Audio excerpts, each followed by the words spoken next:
This one's an easy target because only the stupidest people say it. Have you heard the phrase virtue signaling? Or just read it on the internet, because they let anyone on the internet these days. It's very similar in theme to all of the other catchphrase comment smackdowns that I confront in these videos. And again, it betrays the same thing of the speaker, that they're so bereft of goodwill that they refuse to believe it in other people. All they've got on us is that we honestly care. When someone's accused of virtue signaling, they've said something that seems to support the welfare of others.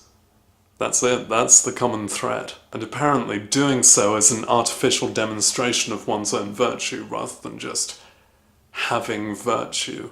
It's not even really virtue, is it? It's not applied virtue, it's more like decency or morals or a single moral. And it's not exactly signaling, just having. We could call it moral having.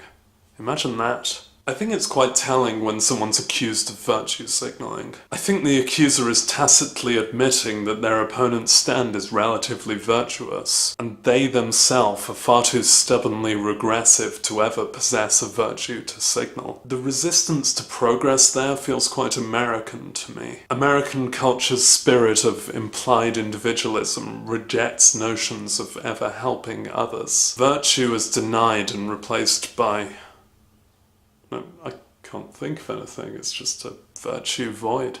If you trace the origin of the phrase, you learn nothing because it doesn't matter. Every phrase becomes effectively meaningless when it gets into the hands of collectively bad people. Celebrities and politicians do cynically piggyback social justice causes to morally self-promote all the time. But when that same descriptor is applied to every well-meaning notion ever, it becomes useless.